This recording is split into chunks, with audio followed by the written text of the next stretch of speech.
Stargirl, Chapter 14, page 68.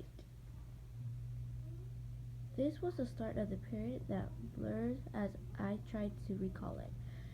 Incidents seemed to cascade, emerge, events become feelings become events.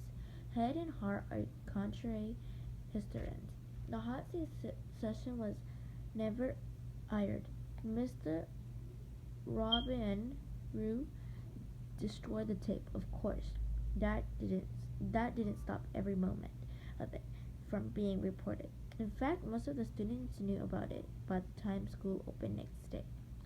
What I recall then, when the last detail had spilled, it was a period of whispers and waiting, tension. What would happen now? What would the jury's open hostility spill over into the classroom?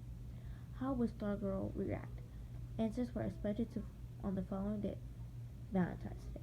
On previous holidays, Halloween, Thanksgiving, Christmas, Grand Holidays, Stargirl had left a little something on each desk in her homeroom.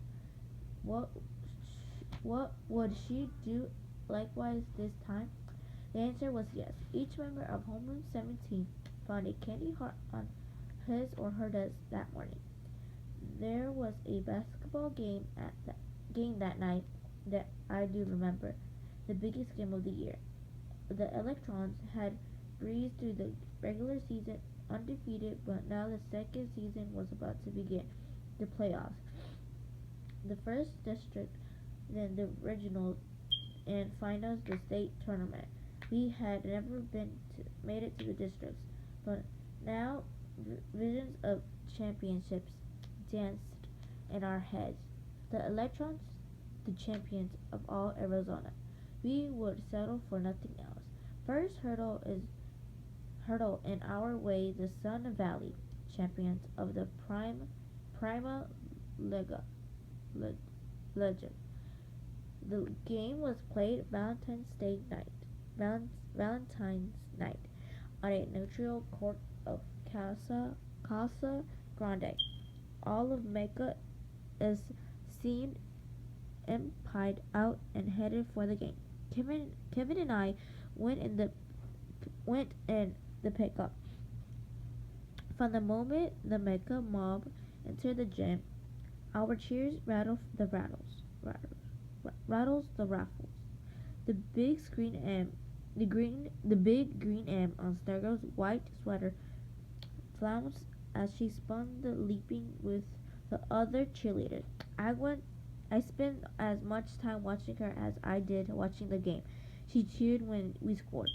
When Sun Valley scored, she did not. Something inside me felt better, but not for long.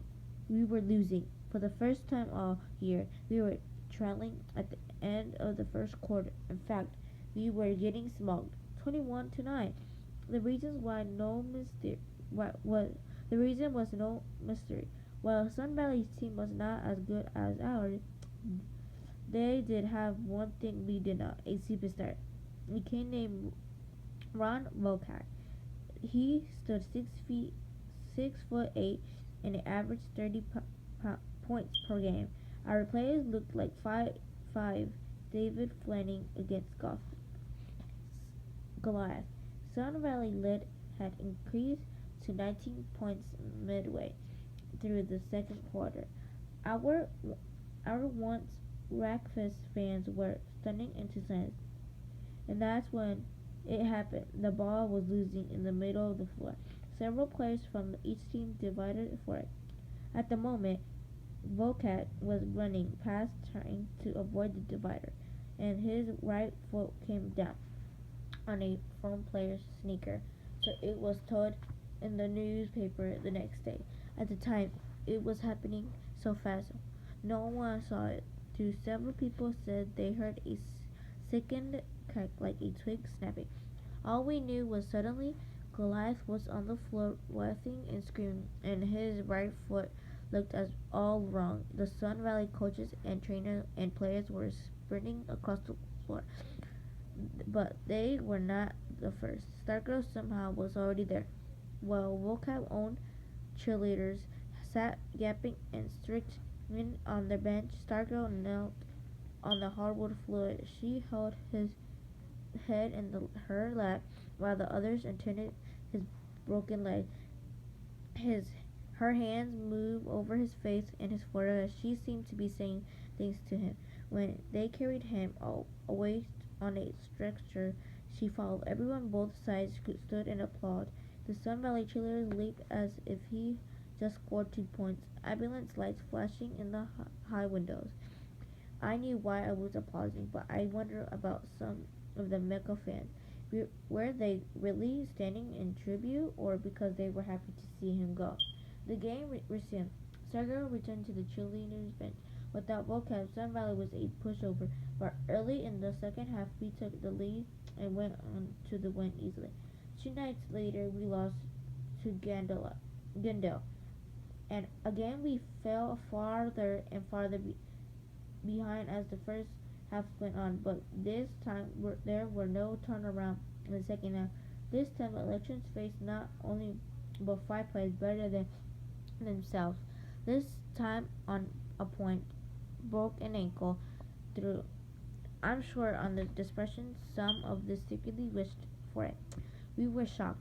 We couldn't believe it. And then, as the seconds of the fourth quarter ticked by, we did believe. The cheerleaders were from across the gym were like volleys from arrows, piercing our grand division. How could we have been so stupid? Did we really think Little Mecca, undefeated in its own third-rate league, could ever stand up to the big city powerhouses around the state?